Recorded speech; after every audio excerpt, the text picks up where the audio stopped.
سامعین محترم، اب میں خطاب کے لیے دعوت دیتا ہوں مفتی اعظم بلوچستان محترم جناب حضرت علامہ مولانا پیر طریقت راہبر شریعت مفتی حبیب احمد صاحب، وہ تشریف لاتے ہیں اور خطاب سے ہمارے دلوں کو معلوم فرماتے ہیں۔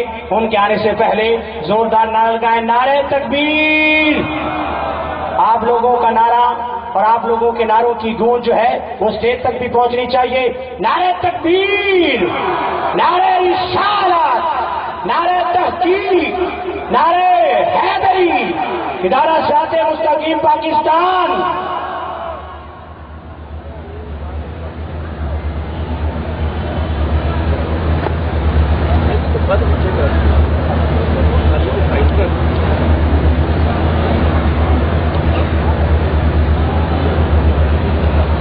الحمد لله رب العالمين، والصلاة والسلام على أشرف الأنبياء وسيد المرسلين، شفيع المذنبين رحمة للعالمين، سيد الأولين والآخرين،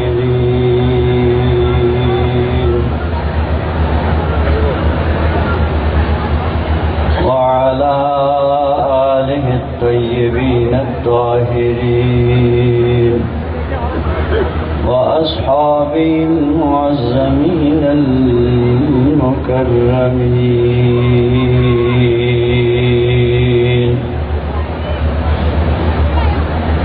أما بعد، فأعوذ بالله من الشيطان الرجيم.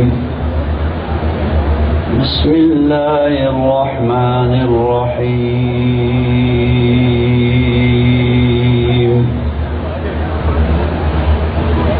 ولا تجعل في قلوبنا غلا للذين آمنوا ربنا إنك رؤوف رحيم. صدق الله مولانا العظيم، وبلغنا رسوله النبي الأمين الكريم. درود شریف پڑھیے تمام احباب.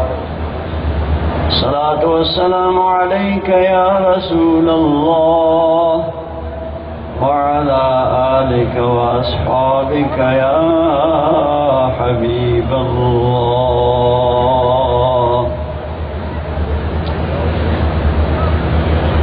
بانی محفل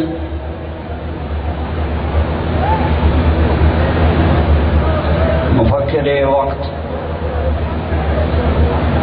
سرتاج اہل سنت حضرت علامہ مولانا ڈاکٹر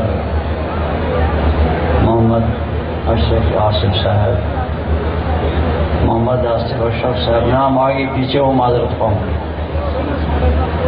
جلالی نقشبندی دامت برکاتہم العالیہ، دیگر تمام مہمانان گرامی قدر، اتنے ماشاءاللہ علماء ہیں، مشائخ ہیں، نام لینے سے میں سب کی خدمت میں معذرت خواہ ہوں.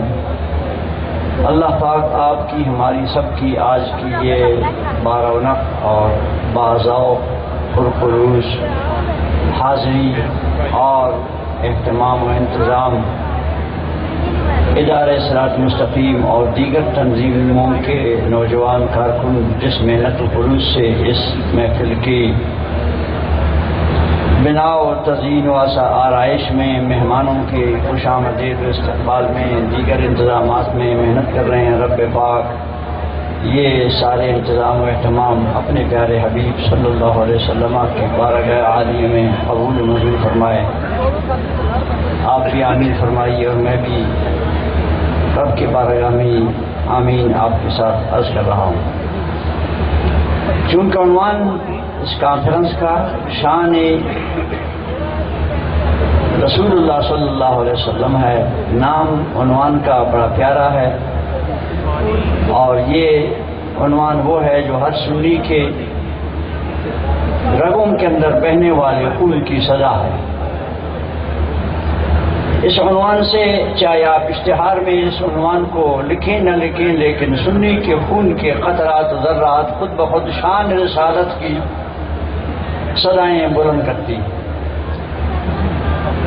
تو عرض کر یہ کرنا ہے کہ آپ کی خدمت میں تقریر اور خطاب بانی محفل کا بعد میں ہوگا ماشاءاللہ، عالمانہ، فاضلانہ، محققانہ، جیسے آپ ان کی ہمیشہ سنتے رہتے ہیں۔ ہم صرف ثواب اور برکت حاصل کرنے کے لیے، حاضری لگانے کے لیے، اپنا نام شامل کرنے کے لیے حاضر ہوئے ہیں۔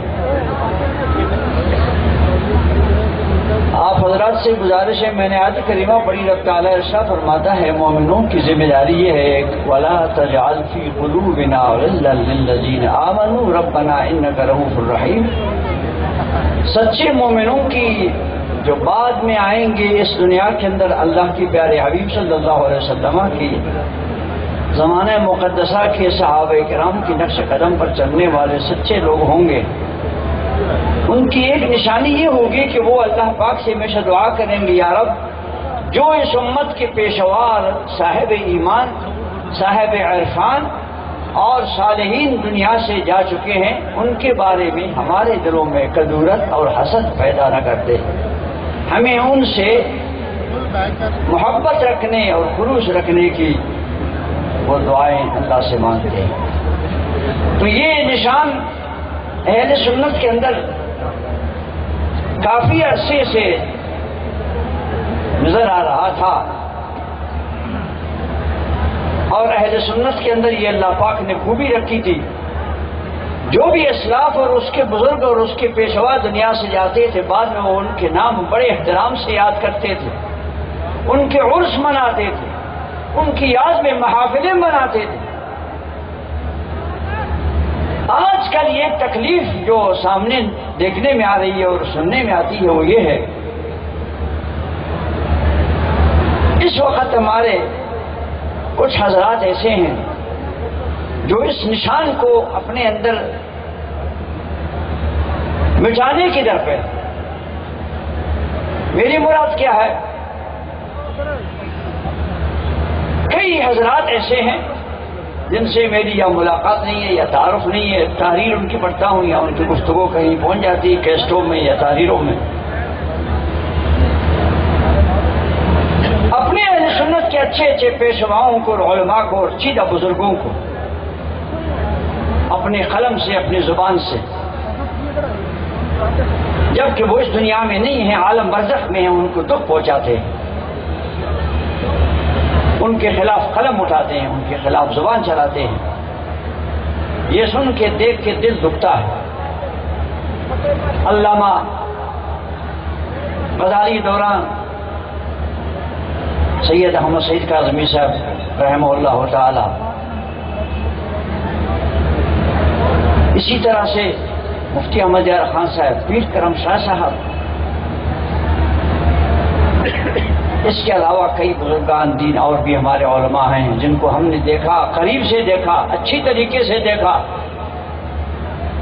جب تک وہ حیات اور زندہ تھے تو لوگ جناب ان کی تعریفوں سے تر زبان رہتے تھے، اپنے بھی اور پرائے بھی، اور یوں ہی وہ دنیا سے پردہ فرما گئے۔ میں دیکھ رہا ہوں آج کل کچھ ایسے لوگ آ گئے ہیں سنیت کے میدان میں، ان حضرات کے خلاف وہ قلم چلاتے ہیں، تکفیر تک ان کا قلم چلا جاتا ہے۔ دکھ کی بات ہے، خدا کے واسطے جو سنی عالم ہو اور اپنے سنی پیشواؤں کے خلاف اس طرح کی فتوے بازی شروع کرے، وہ تکفیر کی بمباری باہر سے دشمنوں کی ہوتی ہے، وہ کافی نہیں ہے۔ اہل سنت پر شرک و کفر کے فتوے جو باہر سے آتے ہیں ڈرون حملے کی طرح، وہ کافی نہیں ہے۔ اب سنیوں کے اپنے ٹھکانوں سے سنی علماء اور مشائخ کے خلاف یہ آواز اٹھ رہی ہے، فلانا دار اسلام سے خارج۔ سنیوں کی محفل ہے، علماء مشائخ کافی موجود ہیں، ان کی وساطت سے میری گزارش ہے ایسے ایسے حضرات کے ہاتھ روکو، ایسے ایسے حضرات کی زبان روکو، اپنے اسلاف کو عزت کے ساتھ اور احترام کے ساتھ یاد کرو۔ ہمارے پیارے حبیب صلی اللہ علیہ وسلم نے کیا فرمایا؟ اذکروا محاسن موتاکم، اپنے مرنے والوں کی خوبیاں بیان کروں۔ الحمدللہ ہمارے علماء اور اسلاف جو دنیا سے جا چکے ہیں، ان کی وہ کارکردگیاں، ان کی خوبیاں غیروں نے بھی دل سے مانا، ان کی زندگی میں بھی، اور آج بھی غیر ان کی طرف زبان نہیں ہلا سکتے، مگر اپنوں میں یہ دیکھ کے دکھ ہوتا ہے۔ اس لیے میں آپ سب حضرات کی وساطت سے یہ عرض کر رہا ہوں، میں بلوچستان سے آیا ہوں، بہت دور سے آیا ہوں، اور بہت ہی آشیب زدہ اور آشوب زدہ علاقے سے آ رہا ہوں۔ وہاں سنیت کا نام لینا آج کل موت کے ساتھ کھیلنا ہے، لیکن الحمدللہ ہم وہاں جی رہے ہیں۔ جتنے گئے اللہ کے راستے میں شہید ہو کے، وہ فاروق اعظم کی تمنا کے ساتھ تمنائیں ملا کر کے چلے گئے، اور ہماری بھی تمنا ہے ورزقنا شہادت فی سبیلک، ہم اس چیز کو اپنے نزدیک سعادت سمجھتے ہیں، اور اس عقیدے پر الحمدللہ ہم قائم ہیں، حالات کچھ بھی ہوں اور مصیبتیں کسی بھی طریقے سے ہوں، لیکن الحمدللہ خدا پاک نے سنیت پر ثابت قدم رکھا ہے، اور دعا ہے کہ رکھے۔ آپ حضرات سے میری گزارش ہے، وہ ہمارے علماء چاہے کسی بھی شہر سے تعلق رکھتے ہیں، کسی تنظیم سے، مہربانی فرمائیں ایسے ایسے علماء اور ایسے ایسے مصنفین مقررین کی زبان روکیں، اپنے اسلاف کو احترام عزت کی نگاہ سے یاد کریں۔ ابھی جیسے ہمارے وہ نوجوان فاضل اسرار صاحب نے یاد کیا، وہ بات میں بھی کہنا چاہتا تھا۔ حامد رضا صاحب کو میری ملاقات نہیں ان سے، وہ ابھی تشریف لائے تھے کوٹے میں، وہاں شیعوں کے اسٹیج میں اس نے سنیت کی نمائندگی کرتے ہوئے تقریر کی، اور اگلے دن ہمارے پاس اخبار لے کر کے ہمارے مخالفین بھی اور اپنے لوگ بھی آگے کہ جی ہم اور شیعہ ایک ہیں۔ میں نے کہا نہیں بھی ہم ایک نہیں ہیں، بہت جدا ہے۔ کہ یہ کون؟ جو کہتا ہے شیعہ سنی اتحاد جلسہ۔ اب ہم حیران ہو گئے کہ ہم کوٹے میں بیٹھے ہیں، اس اللہ کے بندے نے وہاں ہم سے رابطہ بھی نہیں کیا، اور اس پروگرام سے ہمیں آگاہ بھی نہیں کیا، ورنہ ہم ان کو روک دیتے۔ شیعوں کے ایک عالم نجفی تھا، وہ ہمارے میراثی میں کبھی ایک دو دفعہ آیا، ہم نے اس کو منع کیا، بھئی آپ ہمارے میراث کی جلسے میں نہ آیا کریں، ہمارا آپ کے ساتھ کوئی تعاون نہیں ہے، کوئی اتحاد نہیں ہے، تمہارا اپنا مسلک ہے، ہمارا اپنا مسلک ہے۔ یہ حضرات اس قسم کے اہل سنت کے نام کو ہر ایک بیچتا ہے منڈی میں۔ یہ کون ہوتے ہیں؟ اپنے طور سے کریں تو کریں، یہ کہہ کر کہ اہل سنت کا یہ فیصلہ ہے، اہل سنت کا یہ اعلان ہے، اہل سنت کا یہ اتحاد ہے، میں اس کا بہت خلاف ہوں۔ اہل سنت کی کوئی ایسی تنظیم مجھے اس وقت پاکستان میں بنی ہوئی نظر نہیں آ رہی ہے جس میں سب اہل سنت شامل ہو، کوئی اس کا نمائندہ ہو اور سب کی ترجمانی کرے۔ تو جو کرتا ہے وہ اپنی ذات کا ذمہ دار ہے، اہل سنت کے نام کو ہر جگہ ہر استعمال نہ کرے۔ اسلاف کا احترام، تکفیر سے اپنے قلم اور زبان روک دو، خدا کے واسطے اپنے بزرگوں کا احترام کرو۔ تکفیر کے لیے وہ خود کافی ہیں جو باہر سے بمباریاں ہوتی ہیں ہمارے اسلاف کے خلاف۔ اپنوں کو چاہیے کہ وہ احترام سے اپنے بزرگوں کو یاد کریں، اور اہل سنت کے نام کو ہر ایک اٹھا کے استعمال نہ کرے۔ جو کرتا ہے فیصلہ اپنی ذاتی فیصلہ اس کو سمجھتے ہوئے کرے، لیکن سب اہل سنت کو اس کے لپیٹ میں نہ ڈالے۔ اللہ پاک آپ کی اس شان مصطفیٰ کا کانفرنس کی تمام مساعی جمیلہ کو قبول فرمائے، اور جو بزرگان تشریف لائے ہیں ان کی آمد کو خدا پاک باعث خیر و برکت سعادت بنائے۔ بہت شکریہ۔